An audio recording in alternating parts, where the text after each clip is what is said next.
नमस्कार दोस्तों, सर जी क्लासेस में आपका स्वागत है। तो हम लोग यहाँ पे इम्पोर्टेंट जीके क्वेश्चन कर रहे थे आपके एचएएल एग्जामिनेशन के लिए। और देखिए अभी तक जितने भी सेट्स हमने इसका करा दिया है तो इसका हमने अलग से प्लेलिस्ट बनाया हुआ है। तो आप लोग डिस्क्रिप्शन बॉक्स में जाना, वहाँ पे आपको इसका लिंक मिल जाएगा। तो आप लोग वहाँ से प्रीवियस सारे क्वेश्चन को आप लोग इसका देख सकते हो। और देखिए हमने जो है एक पीडीएफ भी आपके लिए तैयार किया हुआ है जनरल अवेयरनेस का, जिसमें कि आपको जितने भी इंपॉर्टेंट टॉपिक्स आपके हैं, economics, polity, geography, history, strategy के और जनरल साइंस का, तो आपको जो है कंबाइनली एक ही पीडीएफ में आपके सारे एग्जामिनेशन के लिए जो है ये मिल जाएगा। तो आप लोग जो है इससे अपना तैयारी कर सकते हो अच्छे से। जो भी एग्जामिनेशन आप देने वाले हैं जिसमें भी आपका जीके पूछा जाएगा तो उसके लिए काफ़ी इंपॉर्टेंट आपका ये रहेगा। तो इसका भी लिंक जो है डिस्क्रिप्शन बॉक्स में दिया हुआ है। तो देखिए सेट नंबर 9 का आपका पहला क्वेश्चन है। अब तक हम लोगों ने सेट 8 तक ऑलरेडी डिस्कस कर लिया है, तो जो लोग नहीं देखे हैं तो आप लोग उसको देख लेना, लिंक इसका डिस्क्रिप्शन बॉक्स में दिया हुआ है। तो क्वेश्चन देखिए कि the federal system in India is based on the model of which country. तो जो फेडरल सिस्टम है इंडिया में, जो कि फेडरल सिस्टम कहने का मतलब है कि यहाँ पे जो है हम लोग एक देखते हैं रिलेशन बिटवीन सेंटर और स्टेट के बीच में, यानी कि जो डिवीजन जो पावर किया गया है सेंटर और स्टेट के बीच में, तो इसी को बोलते हैं हम लोग फेडरल सिस्टम। तो ये जो है एक कौन से कंट्री के मॉडल पे है, तो इसका देखिए राइट आंसर आपका हो जाएगा option A, that is Canada. तो कनाडा का जो मॉडल है फेडरल सिस्टम, तो ये उसी के ही बेसिस पे और वहीं से हमने ये सिस्टम को बोरो किया हुआ है। तो देखिए इस तरीके से आपके जो वेरियस सोर्सेस है कॉन्स्टिट्यूशन के अंदर में, जो हमने फीचर्स को बोरोड किया हुआ है अदर कंट्री के कॉन्स्टिट्यूशन से, तो यहाँ पे देखिए लिस्ट आपका दिया हुआ है। तो आप लोग जो इसको याद कर लेना। जैसे कि हम बात करते हैं आपका कि government of India act of 1935, जो कि मोस्टली इसी से बहुत सारे फीचर जो बोरो किए हुए हैं कॉन्स्टिट्यूशन में। जैसे कि आपका ये देखिए एक फेडरल स्कीम है जो कि ये कैनेडियन का ही है यहाँ पर आपका। और दूसरा आपका ऑफिस ऑफ गवर्नर है, जुडिशरी है, पब्लिक सर्विस कमीशन आपका हो गया। और वहीं पे ब्रिटिश कॉन्स्टिट्यूशन की बात करते हैं तो इससे जो लिया गया आपका यहाँ पे, तो वो है आपका पार्लियामेंट्री सिस्टम। दूसरा आपका रूल ऑफ लॉ हो गया, सिंगल सिटीजनशिप का कॉन्सेप्ट हो गया, कैबिनेट सिस्टम, बाईकैमरलिज्म का। और इसमें से मेन इंपॉर्टेंट आपका ब्रिटिश का कॉन्स्टिट्यूशन है वो आपका सिंगल सिटीजनशिप का और साथ में पार्लियामेंट्री सिस्टम का। क्योंकि देखिए अंग्रेज का जो पहले शासन चलता था इंडिया में, तो जो पार्लियामेंट्री सिस्टम पहले थी वही सेम हम लोग आज भी फॉलो करते हैं। तो ये काफ़ी आसान है याद करना। और सिंगल सिटीजनशिप का मतलब एकल नागरिकता, यानी कि यहाँ पे सिर्फ एक ही नागरिकता चलती है। आप एक ही नागरिकता से आप पूरे कोई भी इंडिया कोई भी स्टेट में आप जा सकते हैं। फिर देखिए यूएस के कॉन्स्टिट्यूशन से बात करते हैं तो इससे जो कॉन्सेप्ट लिया गया, जैसे सबसे इंपॉर्टेंट आपका वो है फंडामेंटल राइट्स का। तो फंडामेंटल राइट्स आप जितने भी आज देखते हैं, तो ये जो फीचर्स जो बोरोड किया हुआ हमने, तो वो यूएस के कॉन्स्टिट्यूशन से है। दूसरा आपका है जुडिशरी का इंडिपेंडेंस कर देना। और तीसरा आपका जुडिशियल रिव्यू कॉन्सेप्ट। और इसके साथ साथ में जो रिटन कॉन्स्टिट्यूशन है हमारा, प्रीएम्बल हो गया, सुप्रीम कोर्ट हो गया। तो ये सारा जो फीचर्स है यूएस के कॉन्स्टिट्यूशन से बोरोड की हुई है। फिर देखिए जो आयरिश कॉन्स्टिट्यूशन है, यानी कि जो आयरलैंड का कॉन्स्टिट्यूशन फीचर्स हमने सबसे इंपॉर्टेंट जो बोरो किया हुआ है, तो वो है आपका directive principle of state policy, यानी कि जो डीपीएसपी का जो कॉन्सेप्ट आपका है। और इसके साथ में जो इलेक्शन का प्रेसिडेंट हो, जो मेथड होता है इलेक्शन कराने का, तो ये दो फीचर्स है जो हमने बोरोड किया हुआ है आयरिश कॉन्स्टिट्यूशन से। फिर कैनेडियन के कॉन्स्टिट्यूशन से जो फीचर्स हमने बोरोड किया हुआ है, तो उसमें आपका है कि federation with a strong centre, यानी कि फेडरल स्कीम हम लोग जो फॉलो करते हैं यहाँ पर, और जिसमें कि सेंटर को सबसे ज़्यादा पावर दी जाती है। और इसके साथ साथ में जो रेसिडरी पावर जो है, तो ये सेंटर के हाथ में रहती है। तो ये दिया हुआ है जो कॉन्सेप्ट आपका है कैनेडियन कॉन्स्टिट्यूशन से। और साथ में जो पावर का डिस्ट्रीब्यूशन सेंटर और स्टेट के बीच में किस तरीके से होनी चाहिए, तो ये भी कैनेडियन कॉन्स्टिट्यूशन से ही लिया गया हुआ है। तो इस तरीके से यहाँ पे जो फेडरल सिस्टम आपका जो पूछा गया था, तो ये हम लोग कौन से मॉडल का कौन से कंट्री से हमने ये लिया हुआ है, तो ये है आपका कैनेडियन कॉन्स्टिट्यूशन से। तो ऑप्शन ए देखिए आपका राइट आंसर हो जाएगा। फिर अगला देखिए क्वेश्चन है कि which one of the following waves are used by the common TV remote control. तो कौन सा वेव जो है जो कि कॉमन जो टीवी रिमोट कंट्रोल जो हम लोग यूज़ करते हैं, तो उसमें कौन सी वेव जो है यूज़ की जाती है। तो देखिए जितने भी रिमोट कंट्रोल्स आप देखते हैं यहाँ पे, तो ये जो है सिग्नल जो सेंड करते थे इंफ्रारेड रेडिएशन के थ्रू ये करते हैं, जो कि आपका ये विजिबल रेड लाइट होती है उसके अंदर में। तो इसका देखिए राइट आंसर आपका क्या हो जाएगा यहाँ पर कि that is infrared radiation, infrared waves आपका हो जाएगा। तो option C is the right answer. तो जो आईआर वेव जो रहता है, तो इसी का ही यूज किया जाता है आपका। जितने भी आप रिमोट कंट्रोल देखते हैं, वो चाहे आपका टीवी का हो या फिर आपका और भी कोई भी आप रिमोट आप यूज करते हैं किसी के लिए भी, तो सभी में आपका जो इंफ्रारेड रेडिएशन का उसमें जो है ये यूज किया जाती है। नेक्स्ट देखिए कि गुड्स एंड सर्विसेज टैक्स, यानी कि जो जीएसटी आपका जैसे शॉर्ट में बोलते हैं हम लोग, कि was approved by the parliament through. तो जो जीएसटी आपका है, तो ये जो है पार्लियामेंट से अप्रूव हुआ था आपका, ये कौन से कॉन्स्टिट्यूशन अमेंडमेंट से हुई थी, ये जो कि एक्ट पास हुआ था आपका। तो इसमें देखिए यहाँ पे दिया हुआ है ऑप्शन में आपका, इसमें दिया हुआ है 101, 99, 98 या 102। तो ये देखिए जितने भी आपके दिए रहते हैं तो ये इंपॉर्टेंट आपका रहता है। तो इस तरीके से देखिए जो आपका गुड्स एंड सर्विसेज टैक्स जो अमेंडमेंट जो अप्रूव हुआ था आपका, तो ये जो है ये आपका 101st अमेंडमेंट एक्ट के तहत ये हुई थी। तो इस तरीके से देखिए यहाँ पे पहले लिस्ट एक बार आप लोग देख लीजिए कि जितने भी अमेंडमेंट हुए हैं आपके कॉन्स्टिट्यूशन के अंदर में, और जो इसमें सबसे मोस्ट इंपॉर्टेंट है आपका, तो वो हम लोग सिर्फ यहाँ पे डिस्कस करेंगे। तो यहाँ पे देखिए जो पहला अमेंडमेंट किया गया था कॉन्स्टिट्यूशन का, तो ये इन द ईयर 1951 में की गई थी। तो इसमें देखिए जो राइट टू प्रॉपर्टी था, तो इसको रेस्ट्रिक्ट कर दिया गया था पब्लिक इंटरेस्ट में, और साथ में जो लैंड रिफॉर्म्स थे, तो ये एक्ट पास किया गया था आपका यहाँ पे, जो कि ये 9th शेड्यूल में इसको डाला गया था यहाँ पर आपका। तो ये फर्स्ट अमेंडमेंट के तहत ये किए गए थे 1951 में। फिर दूसरा देखिए इसमें जो इम्पोर्टेंट है वही हम लोग डिस्कस करेंगे, जो सेवेंथ आपका अमेंडमेंट जो हुआ था 1956 में। तो इसमें देखिए जैसे कि स्टेट का रीऑर्गेनाइजेशन किया था। पहले देखिए जो स्टेट थे आपके वो प्रोविंसेस में बटे हुए थे, लेकिन उनको जो है स्टेट का दर्जा ये दिया गया, रीऑर्गेनाइज किया गया उनको। तो उस तरीके से 14 स्टेट और 6 यूनियन टेरिटरी बनाए गए थे उस समय। तो ये किया गया था आपका सेवेंथ अमेंडमेंट एक्ट ऑफ 1956 के तहत। और इसके साथ साथ में सीट्स कितनी होनी चाहिए राज्यसभा के अंदर में, हाउस ऑफ द पीपल के अंदर में आपके, या फिर जो लोकसभा है उसके अंदर में कितनी होनी चाहिए, स्टेट लेजिस्लेचर में कितनी होनी चाहिए, तो इसका रीअलोकेशन किया गया था आपका। तो वो सेवेंथ अमेंडमेंट एक्ट के तहत ये किए गए थे। फिर इसके बाद देखिए जो आपका 27th कॉन्स्टिट्यूशन अमेंडमेंट एक्ट जो आपका आया था 1971 में, तो इसमें देखिए जो नॉर्थ ईस्टर्न स्टेट है तो उसका रीऑर्गेनाइजेशन किया गया था। फिर इसके बाद जो 31st अमेंडमेंट जो हुआ था आपका 1972 में आपका, तो इसमें जो है अपर एज लिमिट को बढ़ाई गई थी, यानी कि जैसे लोकसभा का सीट कितनी होनी चाहिए 525 से इंक्रीज करके 445 545 कर दी गई थी। तो ये आपको किया गया था 31st अमेंडमेंट ऑफ 1972 के तहत। फिर इसके बाद देखिए जो आपका 42nd कॉन्स्टिट्यूशन अमेंडमेंट जो एक्ट है, तो ये काफ़ी इंपॉर्टेंट है, जो कि आपका ये किया गया था 1976 में एक्ट ये बना था आपका। तो इसे जो है मिनी कॉन्स्टिट्यूशन के नाम से भी जाना जाता है, क्योंकि देखिए इसमें जो है बहुत सारे चेंजेस किए गए थे। तो ये आपका काफ़ी इंपॉर्टेंट है। और इसमें देखिए जो कुछ इंपॉर्टेंट जो आपके हैं जो किए गए थे, तो इसमें पहला आपका है कि जो वर्ड है आपके जैसे सोशलिस्ट, सेकुलर और इंटीग्रिटी, तो ये जो है प्रियम्बल में ये सारे वर्ड को ऐड किए गए थे। और इसका रिकमेंडेशन दिया गया था सोन सिंह कमेटी के द्वारा, ये दिया गया था कि ये सारे जो वर्ड आपके इसको ऐड करने के लिए। और इसके साथ साथ में जो फंडामेंटल ड्यूटीज है आपके, तो जो कि आज आप 11 टोटल फंडामेंटल ड्यूटीज देखते हैं, लेकिन ओरिजिनली केवल 10 था। तो ये जो है आपका इसी अमेंडमेंट एक्ट के तहत ये ऐड किए गए थे।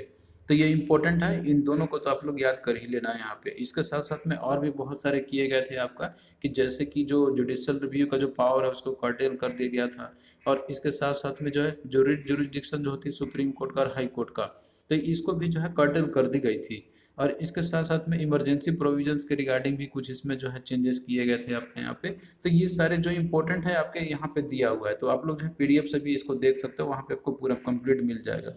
फिर इसके बाद देखिए जो आपका 43rd अमेंडमेंट जो हुआ था आपका, तो इसमें देखिए जो जुडिशियल रिव्यू और रिट जुरिडिक्शन जो पहले कर्टेल किया गया था, तो इसको फिर से रीस्टार्ट कर दी गई थी 43rd अमेंडमेंट के तहत। फिर 44th अमेंडमेंट एक्ट जो आपका हुआ था 1978 में, तो जितने भी अमेंडमेंट किए गए थे आपके 42nd अमेंडमेंट एक्ट ऑफ 1976 वाले, तो उसको देखिए इसमें रिवर्स कर दिए गए थे। जैसे कि लोकसभा का जो कार्यकाल था, तो वो आपका 42nd में उसको बढ़ा के 6 ईयर कर दी गई थी, लेकिन इसको फिर से रिस्टोर करके ओरिजिनली 5 ईयर्स का कर दिया गया था। तो ये हुआ था आपका 44th अमेंडमेंट के तहत ही। तो और भी यहाँ पर आपके हैं इसमें, तो आप लोग देख सकते हैं कि जैसे कि आपका एक इम्पोर्टेंट है कि राइट टू प्रॉपर्टी जो है आपका, तो इसको फंडामेंटल राइट से हटा के इसको लीगल राइट बना दिया गया था, तो इसको डिलीट कर दिया गया था फंडामेंटल राइट से। तो ये हुआ था 44th अमेंडमेंट के तहत ही। फिर इसके बाद देखिए अगला आपका यहाँ पे 52nd कॉन्स्टिट्यूशन अमेंडमेंट एक्ट जो हुआ था आपका 1985 में। तो इसमें देखिए क्या हुआ था कि इस समय 10th शेड्यूल को ऐड किया गया था कॉन्स्टिट्यूशन के अंदर में। और फिर उसके बाद देखिए अगला आपका है कि 61st कॉन्स्टिट्यूशन अमेंडमेंट जो एक्ट हुआ था 1988 में आपका। तो इसमें देखिए जो मिनिमम एज लिमिट था जैसे वोटिंग के लिए, तो राइट टू वोट का जो है आपका, तो इसको देखिए रिड्यूस कर दिया गया था आपका यहाँ पे। जैसे पहले 21 ईयर रखी गई थी वोटिंग के लिए, लेकिन इसको जो है रिड्यूस करके 18 ईयर्स कर दी गई थी। तो ये आपका हुआ था 61st कॉन्स्टिट्यूशन अमेंडमेंट एक्ट के तहत। फिर इसके बाद देखिए अगला आपका है 65 कॉन्स्टिट्यूशन अमेंडमेंट एक्ट जो कि 1990 में हुआ था आपका। तो इसमें देखिए जो national commission for schedule caste और नेशनल कमीशन फॉर जो शेड्यूल ट्राइब था, तो इनको जो है कॉन्स्टिट्यूशनल स्टेटस दी गई थी। तो ये हुआ था आपका 65 अमेंडमेंट के तहत। फिर इसके बाद देखिए आपका 69 कॉन्स्टिट्यूशन अमेंडमेंट एक्ट जो आपका हुआ था 1991 में। तो इसमें देखिए जो यूनियन टेरिटरी दिल्ली है, तो इसका जो है नाम चेंज करके कर दिया गया था national capital territory of Delhi. तो ये इंपॉर्टेंट है, आपके जो इंपॉर्टेंट है वही लिस्ट हमने लिया हुआ है। ऐसे तो आपके बहुत सारे अमेंडमेंट हुए हैं, लेकिन सभी को आपको याद रखने की जरूरत नहीं है। फिर देखिए 73rd अमेंडमेंट जो हुआ था 1992 में, तो इस समय 11th शेड्यूल को ऐड किया गया था कॉन्स्टिट्यूशन के अंदर में, जो कि आपका एक पंचायती राज इंस्टीट्यूशन से रिलेटेड है। और वहीं पे देखिए जो 74th अमेंडमेंट हुआ था आपका 1992 में, तो इस समय जो है 12th शेड्यूल को ऐड किया गया था, जो कि आपका म्यूनिसपैलिटी से रिलेटेड आपका है। फिर उसके बाद जो 84th अमेंडमेंट आपको हुआ था 2001 में, तो इसमें देखिए जो सीट है तो उसका रीएडजस्टमेंट किया गया था आपको पार्लियामेंट के अंदर में और स्टेट असेंबली के अंदर में, और साथ में जो सीट है तो वो 2026 तक रहेगा, रिजर्व आपका रहेगा। तो ये सारे अमेंडमेंट किए गए थे आपके 84th वाले में। फिर इसके बाद देखिए जो आपका 86 अमेंडमेंट जो हुआ था, तो इसमें देखिए क्या हुआ था यहाँ पे कि जो आर्टिकल 21A है, तो ये जो है फंडामेंटल राइट में ऐड कर दिया गया था, जिसमें कि आपका राइट टू एजुकेशन है। और 11th फंडामेंटल ड्यूटी जो है तो ये ऐड किया गया था आपका, ओरिजिनली केवल 10 था, 11th फंडामेंटल ड्यूटी जो है आपका, तो ये 86 अमेंडमेंट के बाद ये ऐड किए गए थे। फिर 89th अमेंडमेंट एक्ट जो आपका हुआ था 2003 में, तो इसमें देखिए जो national commission for schedule tribe है, तो इसको जो है एक कॉन्स्टिट्यूशन मतलब इसके लिए एक अलग बनाई गई थी। फिर 91st अमेंडमेंट एक्ट जो हुआ था आपका 2003 में, तो इसमें देखिए जो टोटल नंबर ऑफ मिनिस्टर जो होते हैं अपने जगह कि आपका लोकसभा के अंदर में, तो प्राइम मिनिस्टर को इंक्लूड करते हुए जितने भी होते हैं आपके और भी मिनिस्टर, चाहे वो आपके स्टेट के ही चीफ मिनिस्टर को लेकर और जो मिनिस्टर्स होते हैं, तो उनकी जो संख्या है तो वो 15% से ज़्यादा नहीं होनी चाहिए। तो ये रखा गया था आपका यहाँ पे। फिर इसके बाद जो है एंटी डिफेक्शन लॉ जो है आपका, तो इसका लिमिट को भी इंक्रीज कर दिया गया था यहाँ पर आपका। और minimum number of minister state में कितनी होनी चाहिए, तो ये 12 होनी चाहिए। तो ये सारे कुछ प्रोविजन थे जो आपके 91st में किए गए थे। फिर उसके बाद देखिए 92nd की हम बात करते हैं, तो इसमें जो है चार और जो लैंग्वेज है आपके जो कि 8 शेड्यूल में ऐड किए गए थे आपके, बोडो, डोगरी, मैथिली और संथाली। तो इस तरीके से टोटल जो है वो इंक्रीज हो गया 22 आपका हो गया था 92nd अमेंडमेंट के तहत। और उसके बाद देखिए फिर जो है आपका जो 101st जो कॉन्स्टिट्यूशन अमेंडमेंट एक्ट हुआ था आपका 2017 में, तो ये जीएसटी से रिलेटेड आपका था, जो goods and services tax introduce किए गए थे। और जो 103rd जो कॉन्स्टिट्यूशन अमेंडमेंट एक्ट आपका हुआ था 2019 में आपके हुए थे इसमें, तो 2019 में जो हुए थे, तो इसमें देखिए जो 10% रिजर्वेशन दिया गया था आपका इकोनॉमिकली वीकर सेक्शन को, तो ये आपका हुआ था 103rd कॉन्स्टिट्यूशन अमेंडमेंट एक्ट के तहत। और जो 104वां जो कॉन्स्टिट्यूशन अमेंडमेंट जो हुआ था आपका 2020 में, तो इसमें देखिए जो सीट है तो वो जो है एक्सटेंड कर दिया गया था, मतलब जो रिजर्वेशन होती कितनी होनी चाहिए सीट का एसटी और एससी कैटेगरी के लिए लोकसभा और राज्यसभा के लिए, तो इसमें जो है ये इंक्रीज कर दी गई थी, यानी कि जो एज है वो 70 ईयर्स से लेकर 80 ईयर्स कर दी गई थी। और इसके साथ साथ में जो एंग्लो इंडियंस का जो प्रोविजन है, आप जैसे जानते हैं कि 2 एंग्लो इंडियंस भी पहले अपॉइंट होते थे लोकसभा के अंदर में, तो इसका प्रोविजन को जो है हटा दिया गया था। तो ये जो है इंपॉर्टेंट है आपका याद रखना, ये लोकसभा के लिए भी और स्टेट असेंबली भी होता है वहाँ के दोनों के लिए है। तो ये जो है सीट इनके रिमूव कर दी गई थी। तो ये कुछ इंपॉर्टेंट जो आपके कॉन्स्टिट्यूशन अमेंडमेंट जो हुआ है आपके, तो ये आप लोग याद रखना, ये जरूरी है एग्जाम के लिए, इन्हीं में से आपसे पूछे जाते हैं, जो इंपॉर्टेंट है वही इसमें हमने लिया हुआ है। फिर नेक्स्ट देखिए क्वेश्चन आपका यहाँ पे है कि विच of the following substance is not a protein, तो इनमें से कौन सा सब्सटेंस एक प्रोटीन नहीं है। तो ऑप्शन में देखिए दिया आपका कॉटन, हेयर, स्पाइडर सिल्क या फिर हू। तो इसका देखिए आपका राइट आंसर है option A, that is cotton. तो कॉटन जो है आपका एक प्रोटीन नहीं रहता है। तो देखिए जो कॉटन है तो ये जो है आपका एक नेचुरल फाइबर होता है कॉटन प्लांट्स का, जो कि ये जो है इसका नाम आपका जैसे जेनस गोसिपियम भी होता है आपका यहाँ पे। और कॉटन देखिए जो प्राइमरी आपका होता है ना, तो ये सेलुलोज रहता है एक्चुअली में आपका, जो कि एक इनसॉल्युबल ऑर्गेनिक कंपाउंड आपका होता है। और बाकी देखिए जैसे आपका हेयर है, स्पाइडर सिल्क है या फिर जो हूप है आपका, तो ये सारे जो है तो इसमें मतलब कि ये जो सब्सटेंस आपका रहता है ये प्रोटीन होते हैं एक्चुअली, इनमें प्रोटीन कंटेंट होते हैं। लेकिन जब आपका कॉटन है तो ये जो है आपका ये सेलुलोज होती है, इसके अंदर में प्रोटीन नहीं होती है। नेक्स्ट देखिए क्वेश्चन है आपका यहाँ पे कि विच of the following organisms has white blood, तो इनमें से कौन सा ऑर्गेनिज्म है जिसका ब्लड जो है वो व्हाइट होती है। तो इसमें देखिए दिया हुआ लिजार्ड, कॉकरोच, हाउस बग या मॉस्किटो। तो इसका देखिए राइट आंसर आपका ऑप्शन बी आपका हो जाएगा, दैट इज कॉकरोच। तो कॉकरोच जो है तो इसका जो ब्लड होता है तो ये व्हाइट होता है इसका, क्योंकि देखिए जो कॉकरोच है तो इनका जो ब्राइट ब्लड रीजन रहने का ये होता है कि इनमें जो हीमोग्लोबिन जो होती है ना, तो वो एब्सेंट होती है इनके अंदर में। अब देखिए यहाँ पे क्या है कि जो हीमोग्लोबिन अगर इनके अंदर में आपका रहता ही नहीं, क्योंकि हीमोग्लोबिन आप जानते हैं कि वो आयरन से आपका बना हुआ रहता है, तो वही जो है हमारे ब्लड को रेड कलर देता है। तो जब अगर उसके अंदर में हीमोग्लोबिन है ही नहीं, तो आयरन रहेगा ही नहीं, तो जाहिर सी बात है कि उसका कलर जो है वो व्हाइट ब्लड रहती है उसकी। तो इस तरीके से देखिए क्या होगा यहाँ पे, आपका ऑप्शन ऑप्शन बी आपका हो जाएगा। तो इस तरीके से देखिए क्वेश्चन आपका पूछा जाता है, तो आप लोग इसको याद रखना है यहाँ पे। और देखिए जैसे कि हमारे शरीर के अंदर में क्या होते हैं, ब्लड वेसल्स होते हैं, लेकिन जो कॉकरोचेस जो होते हैं ना, तो उनमें ब्लड वेसल्स होते ही नहीं है, जैसे कि मैमल के अंदर में होते हैं। और उनका जो ब्लड जो होता है, तो उनका देखिए ये ऑक्सीजन को कैरी करने के लिए वो काम नहीं करते हैं इनके। और इनका मेनली जो रहता है, इनका एक सर्कुलेटरी सिस्टम वो ओपन टाइप का होता है, जिस तरीके से हमारा क्लोज होता है, इनका ओपन टाइप का होता है यहाँ पे।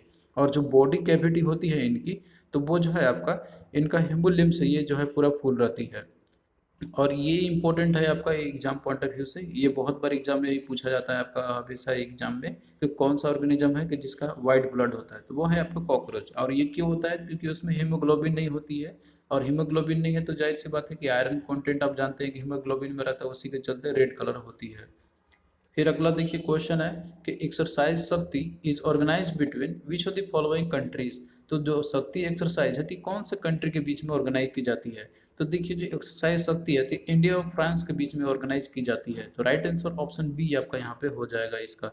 तो देखिए जितने भी इंपॉर्टेंट एक्सरसाइजेज हैं आपके, जो जॉइंट मिलिट्री एक्सरसाइज जो होती है, तो यहाँ पे लिस्ट हमने तैयार किया हुआ है, तो आप लोग जो है इसको याद कर लेना। जैसे कि इंद्र एक्सरसाइज है आपका, तो ये होता है रसिया और इंडिया के बीच में। फिर देखिए सूर्य किरण जो एक्सरसाइज आपका आती है, इंडिया और नेपाल के बीच में होती है। हैंड इन हैंड की बात करते हैं तो ये होता है इंडिया और चाइना के बीच में। मित्र शक्ति एक्सरसाइज जो है आपका इंडिया और श्रीलंका के बीच में होती है। फिर इसके बाद देखिए समुद्र शक्ति जो एक्सरसाइज होती है, इंडिया और इंडोनेशिया के बीच में होती है।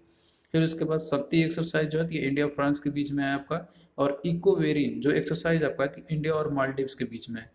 फिर वज्र प्रहार जो है आपका, तो ये यूएस के साथ में होती है। तो देखिए ये सारा एक्सरसाइज मतलब यहाँ पे हमने लिया हुआ है कि जो इंडियन जो फोर्सेस है हमारे, वो चाहे नेवी एयरफोर्स या जो भी आपके आर्मी है, तो इन सभी के होते हैं यहाँ पर आपके। तो इन सभी में हम लोग इंडियंस का ही आपको याद रखना है। मालाबार एक्सरसाइज का जो मिलिट्री एक्सरसाइज जो है आपका, तो ये होता है आपका इंडिया, जापान और अमेरिका। और अब देखिए मालाबार एक्सरसाइज अब जो है क्वाड भी बन चुका है, जिसमें ऑस्ट्रेलिया भी अभी आ चुका है ये।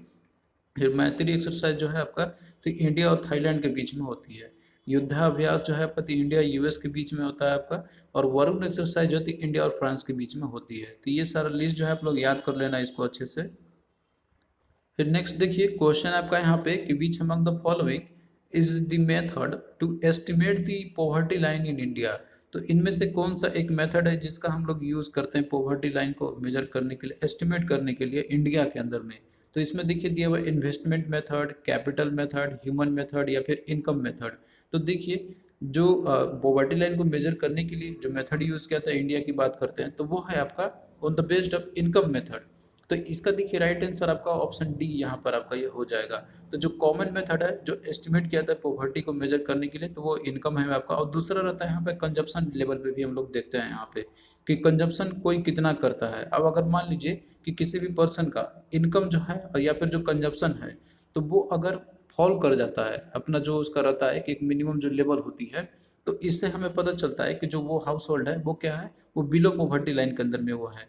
क्योंकि जाहिर सी बात है कि कोई भी कंज्यूमर है इंडिया के अंदर में, तो उसका अगर कंजप्शन जो है वो अगर कम हो रहा है, जितना कि एक ज़रूरत होता है, एक मिनिमम जो रिक्वायरमेंट होती है उससे, और अगर वो कम क्यों होगा, क्योंकि उसका इनकम कम होगा यहाँ पे। तो इनकम से ही हम लोग पता कर लेते हैं कि हाँ पॉवर्टी लाइन कितनी है, एस्टिमेट हम लोग कर लेते हैं इससे। ज़रूरत से अगर कम है, जितना रिक्वायरमेंट होती है, तो वो उसको हम लोग उसको कवर कर लेते हैं हम लोग बीपीएल के अंदर में, यानी बिलो पॉवर्टी लाइन के अंदर में कवर हो जाते हैं वो लोग।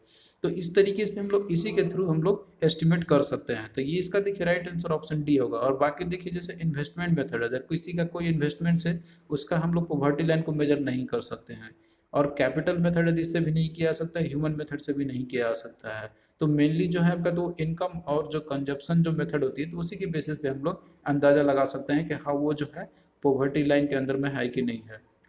फिर अगला देखिए दिया हुआ the supreme court of India was established in the year. तो देखिए जो सुप्रीम कोर्ट है, ये जो है इसकी स्थापना की गई थी 26 जनवरी 1950 को। और इसका आप लोकेशन जानते हैं कि ये जो है आपका तिलक नगर न्यू दिल्ली में है, ये तिलक मार्ग न्यू दिल्ली में है। तो इसका देखिए राइट आंसर क्या है, बस आपसे ईयर पूछा गया था तो ये 1950, तो ऑप्शन बी इसका राइट आंसर हो जाएगा।